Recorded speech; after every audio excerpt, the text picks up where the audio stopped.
Mga ka-sports, breaking news sa mundo ng Gilas Pilipinas. QMB pumirma na, kay Soto may schedule na ang kanyang pagbabalik. May Gibbs factor pa. At higit sa lahat, isang bagong point guard prospect na eligible bilang local bago pa mag 16 years old. Kung akala nyo tapos na ang future ng Gilas, nagsisimula pa lang. Kung trip mo po ang ganitong content, paiwan ng follow at pa-subscribe na din. Tara po, simulan na natin. Mga ka-sports, kung hilig ninyong bumili ng mga Gilas jersey, Gilas accessories at mga gamit na pang basketball, habang nanunood po kayo sa aking mga videos, kindly check this basket on this lower part ng ating video at magpa-pop up yung ating mga items sa gilid. Mga legit po yung mga items dyan, and see to it po na makabili po kayo ahead of time kasi meron po yung mga discounts and mga promos depende po sa seller. And also, kunting suporta din as a content creator po. Salamat!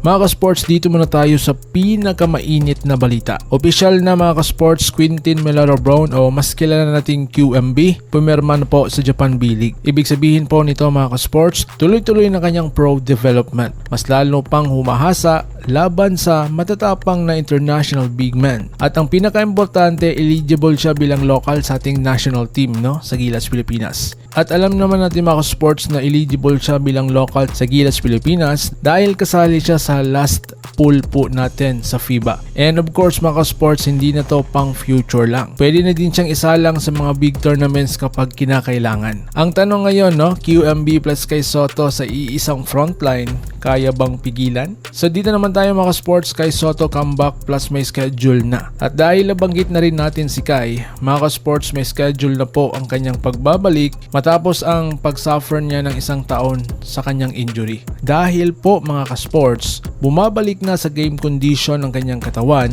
aktibo na po siya sa mga trainings at unti-unti nang bumabalik ang tiwala sa tuhod. Hindi pa ito 100% na Kai, pero napakalinaw ang direksyon na Pacquiao mode ang binubuo. Kapag tuluyang bumalik si Kai, unang-una mga ka-sports, big factor dyan ang kanyang pagiging dominant niya bilang rim protection, size advantage, international experience. Idagdag mo pa mga ka-sports QMB, mga kalaban ng Gilas magdadasal na lang. Mga ka-sports, bago natin simulan ang ating pinag-usapan ngayon, shoutout muna natin ating mga silent viewers, si Kuya DAGS, S3S. Mga ka-sports, kung gusto nyo pong ma-shoutout, i-comment nyo lang po sa baba, and don't forget to share sa ating video. Tara, balik na tayo. Mga ka-sports, hindi rin natin pwedeng baliwalain ang Gibbs factor. Dahil nga veterano, sanay sa physical na laro, may leadership sa loob at labas ng court. Kahit hindi man siya pang long term sa Gilas, napakalaking tulong ng ganitong klaseng pasensya sa development ng mga bata. Experience plus youth,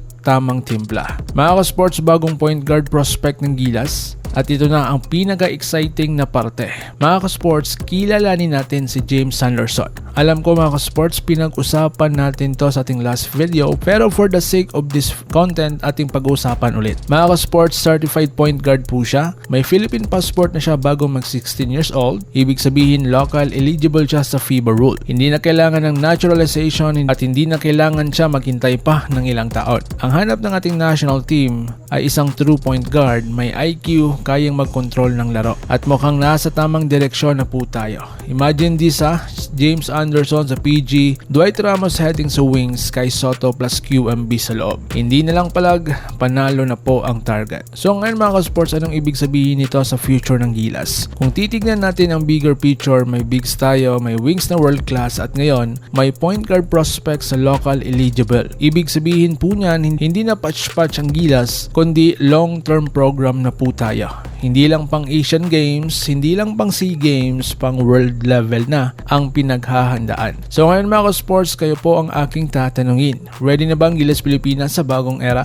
Sino ang gusto nyo makita agad sa final lineup? QMB, Kai o Sanderson? I-comment nyo sa baba ang inyong opinion at huwag kalimutang like, share at subscribe para sa araw-araw na latest Gilas updates. Laban Pilipinas puso, so paano, ingat po kayo. Mga ka-sports, kung hilig ninyong bumili ng mga Gilas jersey, Gilas accessories at mga gamit na pang basketball, habang nanonood po kayo sa aking mga videos, kindly check this basket on this lower part ng ating video at magpa-pop up yung ating mga items sa gilid. Mga legit po yung mga items dyan, and see to it po na makabili po kayo ahead of time kasi meron po yung mga discounts and mga promos depende po sa seller. And also, kunting suporta din as a content creator po. Salamat!